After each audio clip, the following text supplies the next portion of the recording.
Cool. Cheers. Cheers. Well, to our first. Yeah.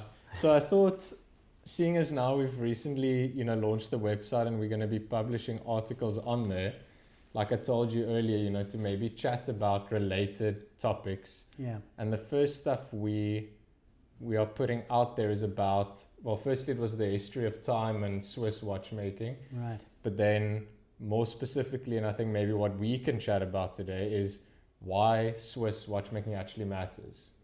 So, I mean, you're the perfect person to talk to about this because you actually went to train there. Yes. You've trained in other countries for other purposes. I have.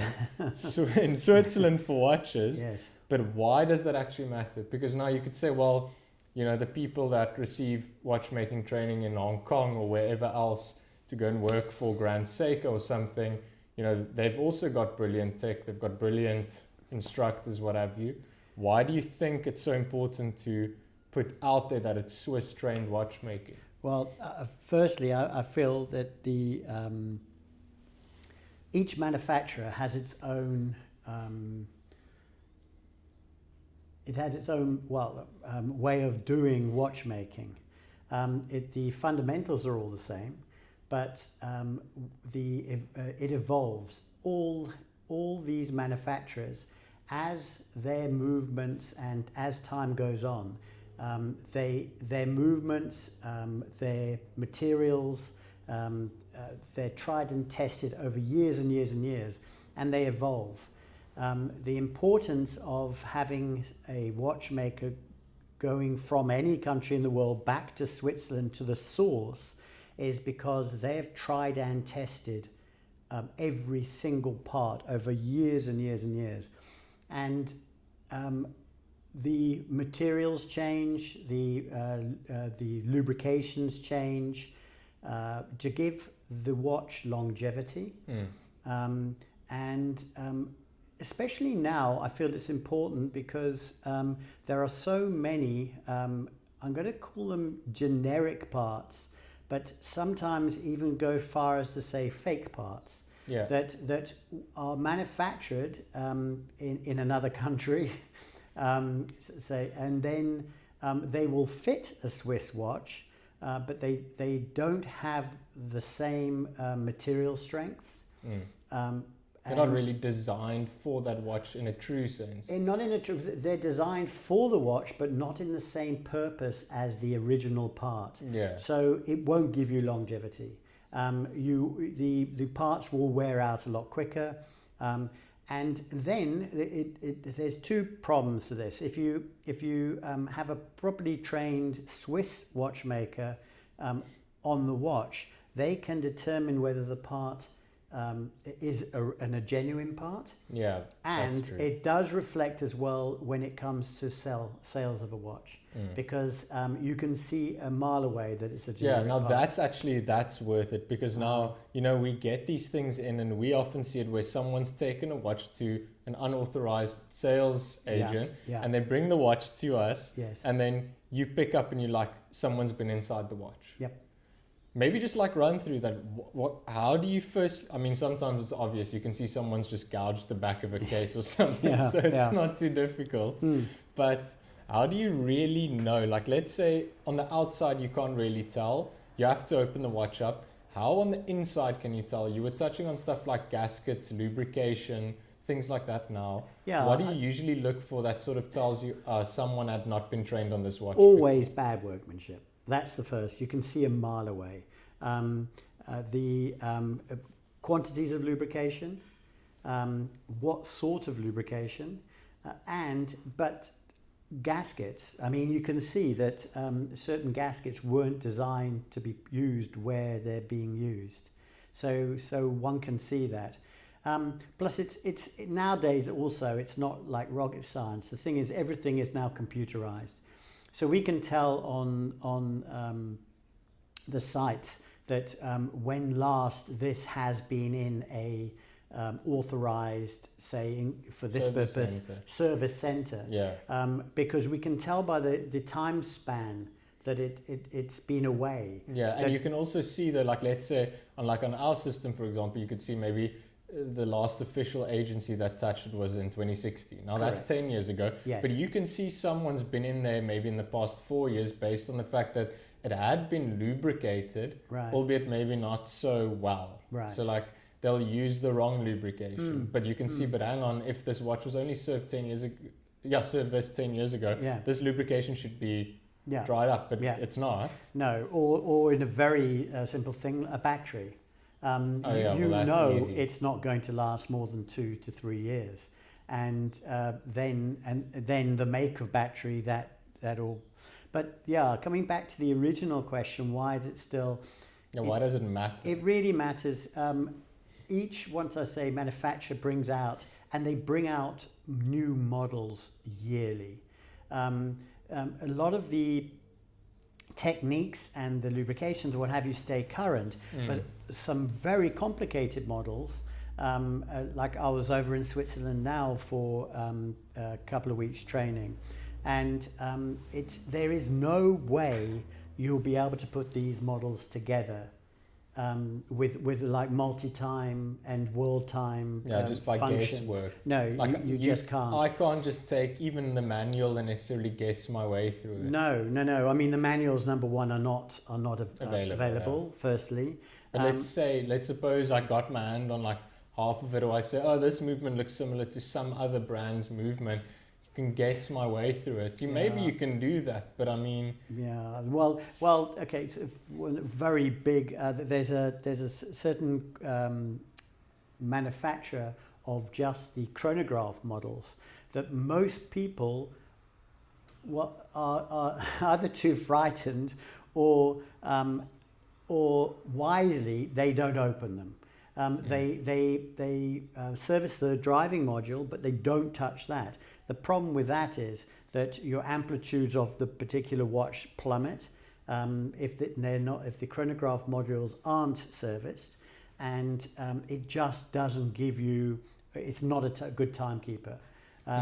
So going back to the source is always really great. Another thing is as well is that you're then privy to all their upgrades, all their if things have changed, you become part of that world family. And if you just distance yourself and you're sitting quietly here in where we're at in South Africa, we're so far away from the source. So that is why it is so important to keep going back at least once a year. It's basically on top of just having service expertise, a way of staying relevant, because otherwise you just become this nobody in the middle of nowhere, right? And you sort of off the radar of all these Swiss brands and what have you, and to try and get back into that is all another ball. Right. Coming off the watch side of things, one of the I was allowed to go to the Leica camera factory in Soms, Wetzlar in Germany, and on one of their training. And this is now even before this was watch. This was before I became a watchmaker in 2007, 2006, 2007, and I was in the Leica factory, and some of those machines had been there from the beginning. I mean, in 1920 odd, which wasn't the beginning, but it was when they started using these. They had these machines hanging from the ceiling, and each generation and each different model of camera, these guys have added brass pieces to it. And in the end, you look up at this, it looked like a spaceship. It served the same purpose, but it's just been modified through the years and years of perfecting. And as they change, say, their viewfinders. So they didn't really need new machinery per se. No, but you don't see that in the watchmaking stuff. That No. stuff's completely high tech, or are there still some things that they just upgrade as they go along? In the watchmaking? Yeah, that's more like complete new. Yeah, in the watchmaking, the difference between, say, the camera world and the watchmaking world is the watchmaking world had all the equipment to make the parts for the watch. That's the one thing the camera world just didn't have. It was all modular replacements. So it was never actually focused on after sales as Not much. really. The old mechanical ones were, but then the new ones were not at all, no. And then, and that's, I think that is why I shifted into the mechanical side of things, because that's where my passion is. Yeah, so maybe talk about that. So like, I mean, now it's 2026, but you shifted into this about 16, 17 years ago. A bit before that. But at least like in terms of Swiss training, it was about 16 years ago. Yeah. Well, apart from training with the idea to go and obviously fix watches, I mean, that's the very simple thing. What or how do you get into the Swiss watchmaking business? Okay. So like, for example, for us, right, we've now got relevant. Like we were just talking about not being relevant. I'd say we're pretty relevant in terms of South African standards, right? Yes. Now, if someone new wants to become a Swiss watchmaker, but they're sitting in Cape Town, well, no, this is how where do they get there? This is where it becomes very, very difficult, because there are only a few watchmaking schools in the world. And there's Warstep in Neuchâtel in Switzerland, and I believe the Warstep Foundation is starting a watchmaking school in Texas now as well. Yeah, they have. Well, the Rolex, there's a Rolex one as well. Which is Warstep. Yeah. So, so you have to go there. The problem is, I'm not quite sure about the Texas side of things, but I know in Switzerland, I mean, the amount of money it takes, and like just to get the degree, you mean? Just to get the degree, it's 4 years. I stand open to correction, but I think it's about at least 800,000 a year to about $1 million. Yeah, well, I mean, that's what Ivy League, or not even always Ivy League universities like in the UK cost to go and study a normal degree. Right. Now this is like specialized, and it's Switzerland, that's super expensive. Super expensive. Yeah. So you have to do that. Then, if you're going to come back to South Africa without a brand behind you, no one's going to really care. The amount of capital outlay you have to put up, then the tooling, all the tooling that we need. I mean, our workshops get audited, so we have to have the Swiss tooling to be able to do the Swiss watches. But that in itself is just so expensive. Yeah, so the guys coming out of university now probably have, from South Africa, you'll have student debt, that's for sure. You'd have major student debt. How do you, I mean, you don't start. That's actually, the crux of the matter is you don't start. I think that's probably why you don't see that. I mean, there's not a lot of people, at least in this country, that's marketing themselves as Swiss-trained watchmakers. We're allowed to do it because we actually have Swiss-trained watchmakers. Yes. But people can't just use that title either. Like, you can't put Swiss-made on your Daniel Wellington watch, for example, or on your Casio, because you don't have the rights to it. Yeah. You know, I can't say, I'm a lawyer, but I studied accounting. Yes. It's the same kind of idea. But now, how do you make that? Because, I mean, now I understand that Swiss watchmaking matters as someone that owns a watch, right? Yes. And I own Swiss watches. So now I like the idea of, preserving the heritage, so to speak, preserving the quality, the after sales value, all of that stuff. Right. But now, how do you attract the opposite end? Because I'm now from the consumer's point of view. I don't understand the watchmaking. I'm going to buy a Rolex and I want to make sure that it stays Swiss, right? Yes. Now you on the behind the scenes being like, okay, well, whether I own the watch or not, it still matters to me because I'm the one working on it. Right. How do you get a young guy or a new guy or someone starting, like we were just speaking about in South Africa, maybe starting here with us, how do you get them to appreciate Swiss watchmaking? Because I can appreciate it as the Rolex owner. Right. But how do you get the guy that maybe won't even own a Rolex, but is constantly working on hundreds of them to have that same appreciation? Okay, so that's where the training comes in. Before I was trained by a gentleman, Wilke van Dale, And he had won awards with the British Horological Institute. At the same time, I believe that George Daniels, Wilker van Dale and George Daniels was in the same year, writing the same exam. They competed against each other. That's George crazy, Daniels won. Yeah. I mean, that's to step out. That's a crazy experience. It's crazy. And so then I trained with him, who really was a very good watchmaker. But lubrication, and when I went over to the Swiss factory, they asked me how I did my lubrication. Fortunately, I didn't tell them how, because it was completely wrong. and so I just asked how they wanted me to do their lubrication. Sort of just adapted to it. Right. And what they do is it's amazing that when a watchmaker comes in here, they can take apart a watch and they can put a watch back together again. And if you just give them one form of lubrication, they lubricate it and it will work. The Swiss make it a fine art of it. You like really precision. Feel that you've done a masterpiece after you've finished servicing one unit.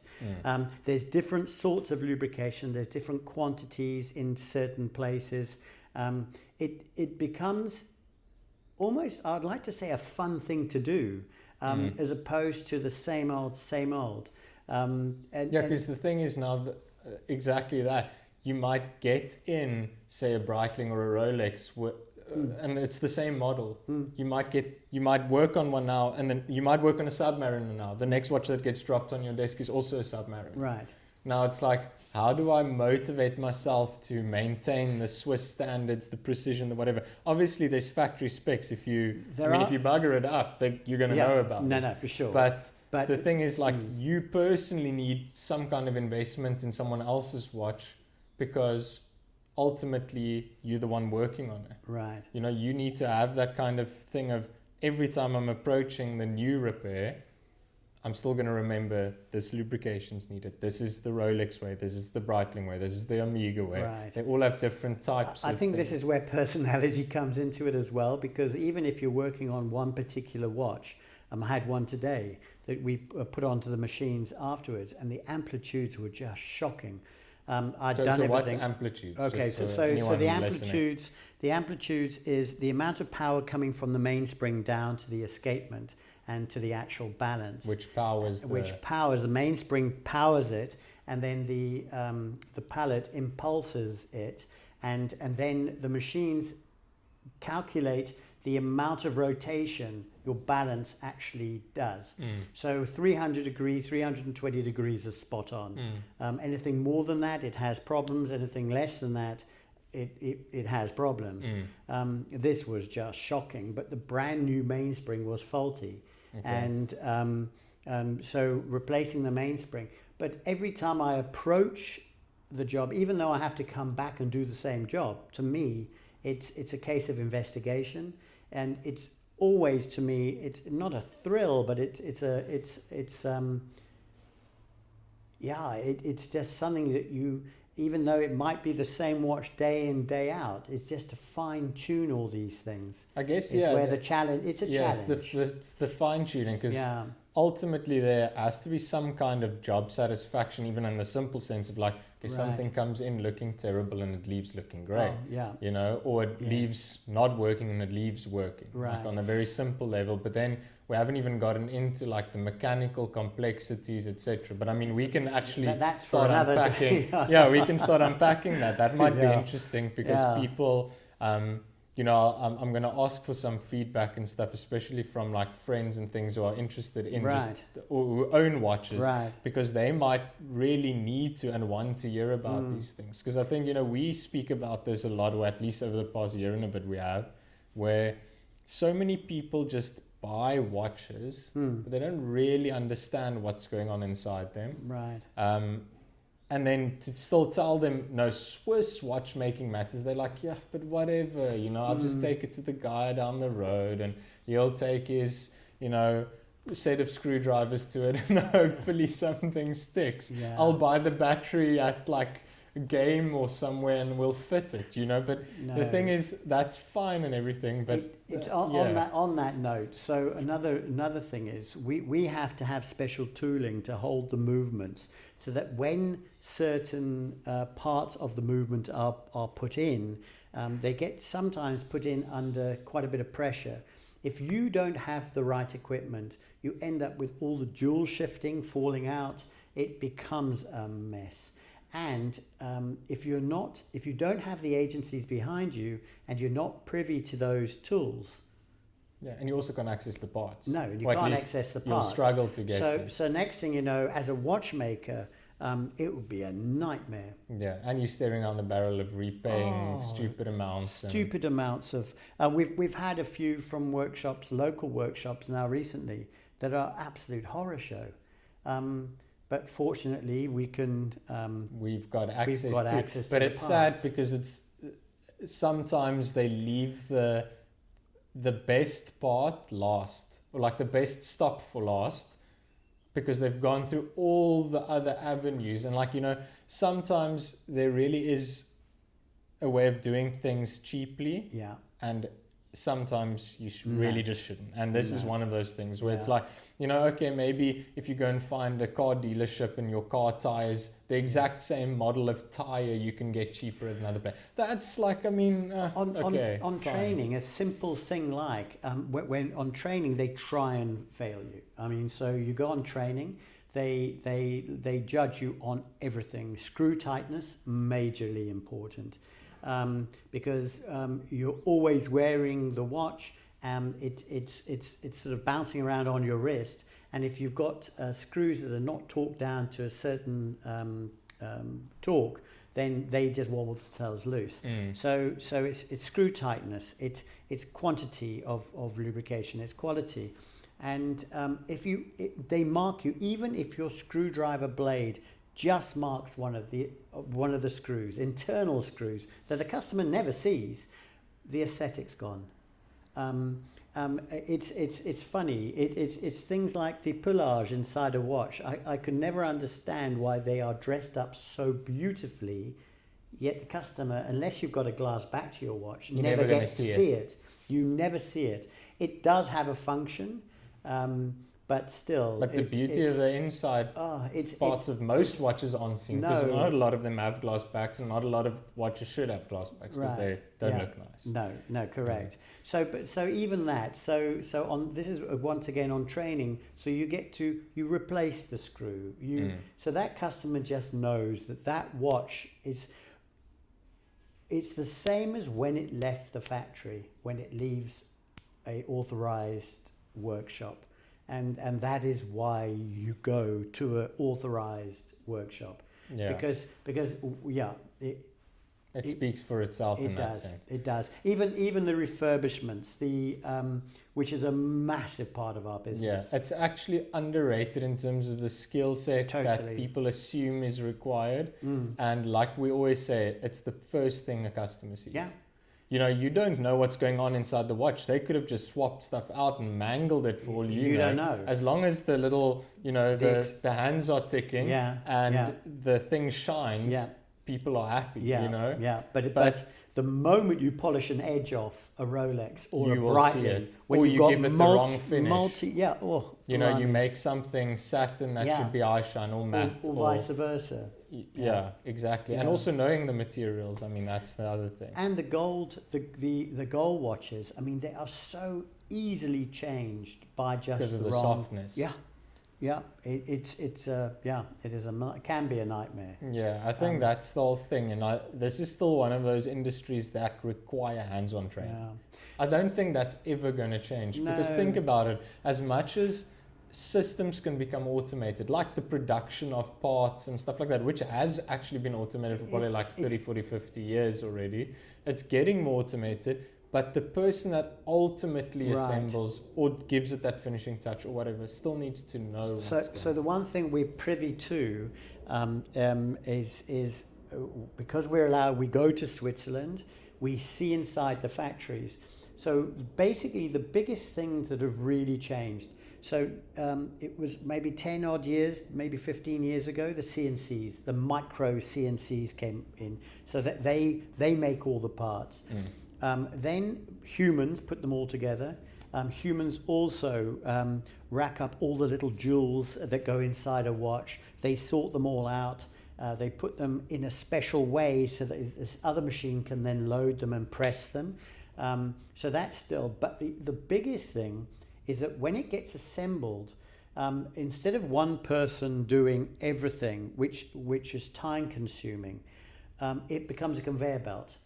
So unfortunately, and this is what killed the sort of watchmaking industry a little bit, is that when you go and get your 4-year degree in watchmaking, you come out of watchmaking in Switzerland and you go and join, say, somewhere, and you spend a couple of years, the first 2 to 5 years, putting hands on a watch. Yeah, fitting. It is soul destroying. Yeah. And so consequently, I think one of the biggest shifts was during COVID. Yeah, but it's like the principle is like this. You go and study a business managerial degree so that you can manage a Checkers outlet or a Spa outlet. Right. You get there and they say, okay, you're going to be packing the shelves for 5 years. Yeah. And that's then what's the point? But what exactly? Right. And by the time it's got a point, you've left because it's not worth it. Yeah. So then you sit with a lot of people that could have become and helped and done. Right. And they just don't. So manual labor is still very, very needed in the watch repairs and watch assembly process. It's now automated where it goes from one plate.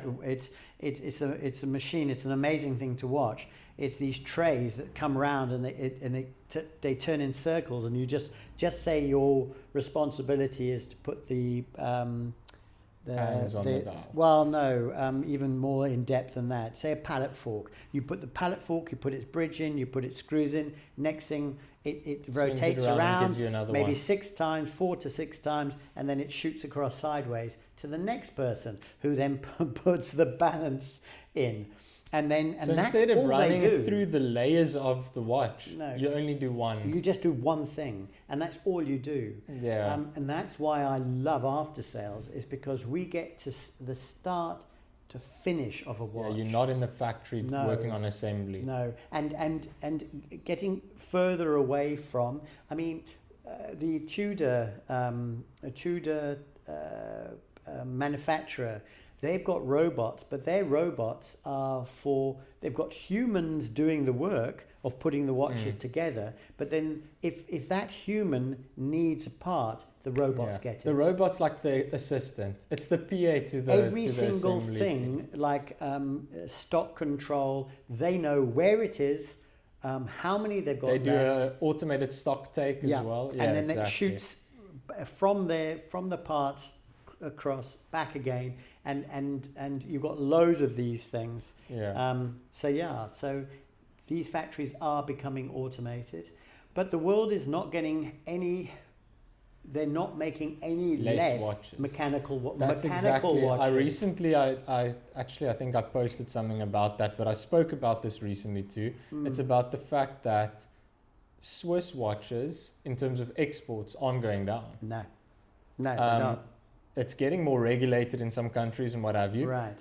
It's also getting more expensive in some cases. Yeah. But yet they're not decreasing in quantity. No. And yet the ratio of watchmakers that are actually servicing them. Like you can speak about Wostep and Rolex opening a watchmaking school in Texas. Yeah. Okay, that's one brand, one school in one area in the whole world. Yes.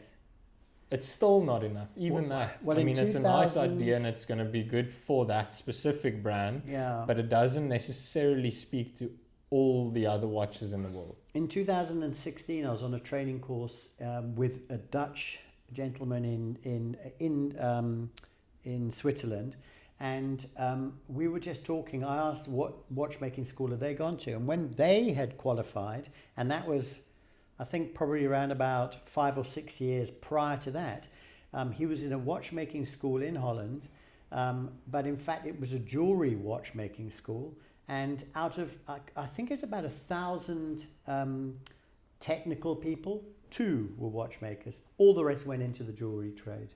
So even then, it started the decline. It is, watchmaking in general is still very relevant. Yeah. How you get into the Swiss part of things, I think I was just very fortunate to know certain people at the right time. Yeah.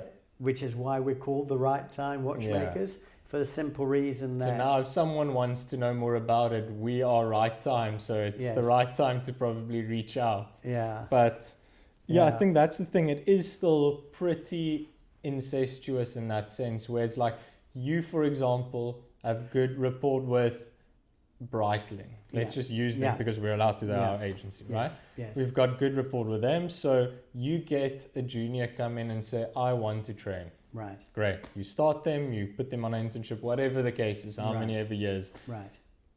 They will be able to be sent to Switzerland a lot sooner than trying themselves. Oh, yeah. Based off of the fact that we've already got the connection. So it's worth going to someone that can, you can be the... apprenticeship. Apprenticeship. Right. They need to do the apprenticeship. First of all, so coming to Breitling, they have a certain structure of level. Like you have to know simple things like to disassemble a case, to reassemble the case once it is being cleaned and or polished with the right gaskets and the right this and just reassembling it. There's certain levels that they will allow us to train these people on. The thing is, you've got to have a love for watchmaking to begin with, and you've got to be all sort of competent enough. They can't, the factories can't train you from scratch. That's what a watchmaking school does. And that's what we're trying to do here. Yeah. We're training people who've got a passion for watchmaking. We're training them to do watches. Then they go on a Breitling training program so that they can do, just say, a Breitling caliber 13 or a de Bois, which is the Breitling for Bentley, and they can go up to those levels. And once they're competent enough doing that, then we can train them in this country. Then they're on a system that everybody around the world connected to, say, Breitling, they have access to it. They know that George Smith has got to that level and he's from South Africa. And if he wants to move to England or to the States or wherever, they all know that's where he's at. The sad part is, and I'm not blowing my own trumpet, but I've been told that I've got onto the highest Breitling level that you can get onto. I was told that there's only one person in the States with my sort of qualification, because the training, there just wasn't anymore. It just stopped. And I think that's the beauty. Now you're saying, it's not, and it isn't about blowing your own trumpet. The sad thing is, if the two of you that exist don't pass that on, because the problem is a factory cannot reteach that kind of experience, because even the people they're training don't have it. And that's where the big change has become now, and you can see it clearly, is that because of all the change within the watchmaking industry, there is no depth anymore.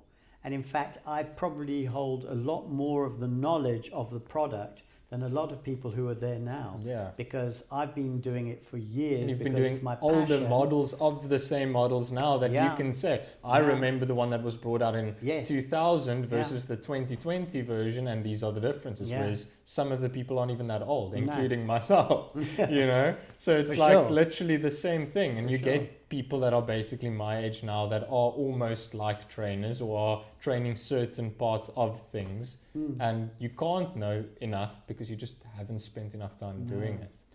So I think But coming back to the first question, I think the Swiss watchmaking and Swiss watches, they're going to be relevant for years to come. They are investment pieces. And let's face it, I mean, to wear a beautiful, and not in this case, this is a beautiful quartz movement Breitling watch, but to any mechanical watch as well, to feel that rotor on your wrist, the device is alive, and you can feel it. And it depends on your livelihood or your liveliness, basically, to exist, because as much as it's alive, it depends on your you movement moving and for it to exactly. No, for sure. So maybe to like wrap up, and we can get into some interesting stuff going forward, but what do you think is worth talking about in terms of Swiss watchmaking? Maybe not, we don't have to run down a rabbit hole here with all the different topics, but what do you think? Maybe let's narrow down to this. What do you think clients should know about Swiss watchmaking, and what Swiss watchmakers do, maybe in a broad sense, and we can start unpacking that going forward? What do we do that... Now, what do clients need to know, like bringing a watch in for a Swiss watchmaker to work on? What would you like for people to know that you sometimes see, man, I wish these people just knew this before buying a watch, or man, I wish the retailers that send us the watches know more. Well, you know what I mean? Yeah, but it's a simple more thing. Okay, this is to the retailers out there. I know this sounds terrible, but if the person buying the watch is not, first of all, moving enough, sell them a quartz watch. Or sell them the watch with the specific knowledge that it has to be manually wound, because all these watches can be wound. Because we can go all into that thing. They need to be manually wound. You can't sell a person, say, a watch, an automatic watch, and then just leave it to their own devices. No. If the person buying it's young, then fine. The chances are they're going to move enough. And they also don't have enough watches that they won't be wearing that one as much. Right. They'll probably be wearing it more often. Probably. But so I mean, very briefly, I'd love people to know that if you've got an automatic watch, it has to be fully wound before you wear it, and then you've got to wear it 3 to 6 active hours a day. If you don't want to wind it, run a marathon in the morning with it on your wrist. Because then the movement will then charge the mainspring, and then over the next 40 to 60 odd hours it will dissipate and what have you. But as long as you're moving, that's not a bugbear, but I think it's written in manuals, but nobody reads manuals. And also, but it should be common sense, because think about it, I know it's not got a battery in it. I know it doesn't. So what is powering it? Give it its power. Yes, correct. What is powering it? And in this case, it's movement, it's friction, human movement. Yeah. So if I am not moving, and i.e. human movement powers this watch, hello. Yeah. It sort of speaks to itself. And they put it down at night, they put it on. And this is the thing, and it stops. Even if it's got a 60-hour reserve on it, right? Let's say, for example, or even just a 48-hour, like a 2-day reserve. Now, you wear it fully wound. Now you put it down and you pick it up in 2 days' time. And now it's still ticking. You wear it for half a day, put it down, and then we get the phone call, my watch isn't working. Yeah. No. Even though it was still ticking, it was like completely unwound. It still had to be wound up. I think this is a conversation we must have the next time around in another chat. Okay. And I think it's something that we can really get into. Maybe our next chat is literally about things we want clients and retailers to know. Yeah. I think Let's do that. Yeah. Cool.